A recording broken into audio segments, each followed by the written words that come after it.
Film भूल भुलैया 2 की कहानी शुरू होती है 2004 में राजस्थान के भवानीगढ़ में एक महल से, जहां पर कुछ पुजारी एक आत्मा को पकड़ने का प्रयास करते हैं। आत्मा एक महिला को नुकसान पहुंचाने ही वाली होती है, तभी पुजारी उसे एक रूम में बंद कर देते हैं और महल में रहने वाले परिवार महल को छोड़कर चला जाता है। उसके बाद कहानी हमें प्रेजेंट टाइम में दिखाई जाती है, जहां पर रूहान रंधावा हिमाचल में रीत ठाकुर से मिलता है। रीत की सगाई हो चुकी है और वह शादी के लिए घर जा रही है, लेकिन रूहान ने रीत को एक संगीत सेरेमनी में भाग लेने के लिए मना लिया, जिसके कारण उसकी बस छूट गई और बाद में उसे पता चलता है कि जिस बस में रीत को जाना था वह खाई में गिर गई और सभी यात्रियों की मौत हो गई। रीत के परिवार वाले रीत को मरा हुआ समझ लेते हैं। हालांकि रीत अपने परिवार से बात करने का कोशिश करती है, लेकिन वो सफल नहीं हो पाती। लेकिन उसी बीच रीत को पता चलता है कि उसकी कजिन उसके होने वाले मंगेतर से प्यार करती है, तो रीत उन्हें मिलाने के लिए मरे होने का नाटक करती है ताकि उसके कजिन और उसके मंगेतर की शादी हो जाए।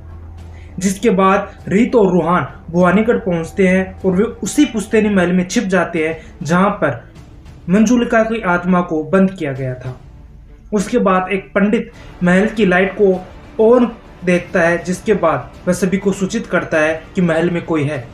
उसके बाद ठाकुर महल में जांच करने के लिए जाता है, जहां पर रूहान पागल होने का नाटक करता है और उसे ये दिखाता है कि रीत की आत्मा उसे लेकर यहाँ आई है, और वह परिवार वालों को ये यकीन दिला देता है कि रीत की आत्मा उसके अंदर है और रीत की ये अंतिम इच्छा थी कि वह इसी पुश्तैनी महल में रहेगी और अपने कजिन की शादी देखेगी। इस बीच रूहान गांव में रूह बाबा के नाम से फेमस हो जाता है, जिसके कारण बड़े पंडित, छोटे पंडित और पंडिताइन सुनंदा का बिजनेस ठप होने लगता है।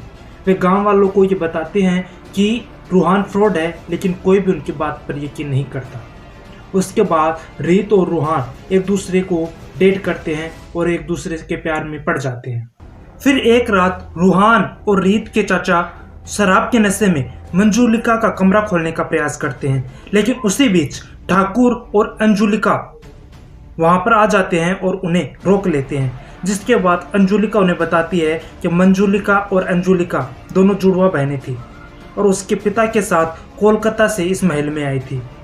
उसके पिता अंजुलिका का पक्ष ज़्यादा लेते थे, जिसके कारण मंजुलिका उससे नफरत करती थी और उस पर कालो जादू करने का प्रयास करती थी। फिर मंजुलिका को उदय ठाकुर से प्यार हो जाता है, पर उदय ठाकुर शादी के लिए अंजुलिका को चुनता है, जिसके कारण मंजुलिका ने अंजुलिका को मारने का फैसला किया और वह रात में काला जादू करने के लिए निकल जाती है।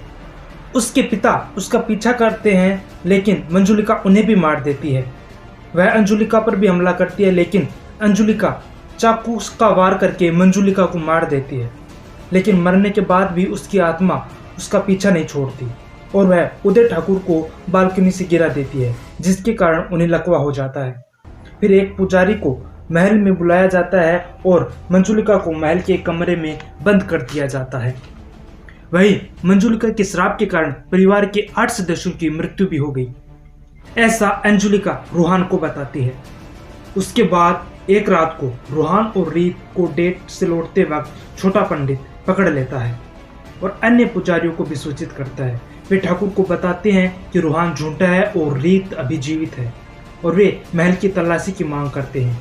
उन लोगों से छुपने के लिए रीत और रूहान मंजुलिका के कमरे में घुस जाते हैं, क्योंकि उस कमरे में कोई नहीं जाता था। उसके बाद रीत की कजिन की शादी में बाधाएं आनी शुरू हो जाती है, लेकिन बाद में पता चलता है कि वो सब पुजारी की साजिश थी।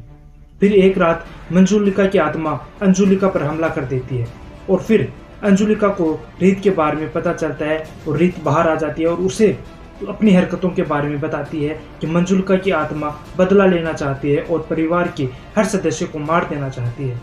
जिसके बाद वो उस पंडित के पास जाती है जिसने कई साल पहले मंजुलिका को कमरे में बंद किया था, लेकिन उस पंडित पर भी मंजुलिका का कब्जा हो जाता है और वह अपने तीनों शिष्यों को मारकर महल से भाग जाता है।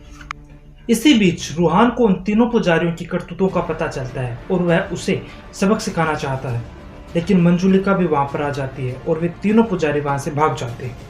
लेकिन रूहान मंजुलिका को पुजारी समझकर उसे भिड़ जाता है, लेकिन फिर उसे पता चलता है कि यह मंजुलिका है तो वह महल से भाग जाता है। उसके बाद रूहान वापस महल में आता है, वो भी मंजुलिका के रूप में।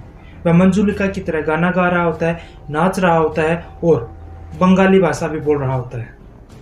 ऐसा लग रहा होता है कि मंजुलिका की आत्मा रूहान में आ गई है और वह अंजुलिका को परिवार के सबके सामने डराता है। उसके बाद रीत आ जाती है और घर वालों को पता चलता है कि रीत अभी जीवित है। जैसे रूहान अंजुलिका के पास जाता है, अंजुलिका रीत को खींचकर चाकू को उसके गले से लगा लेती है और अपनी पहचान बता देती है कि वह वास्तव में अंजुलिका नहीं मंजुलिका है। उसके बाद रूहान बताता है कि वास्तव में 18 साल पहले जो मरी थी वह मंजुलिका नहीं अंजुलिका थी। दरअसल शादी की रात को मंजुलिका ने अंजुलिका को काले जादू की वजह से वश में कर लिया था और उसके स्थान पर वह आ गई थी।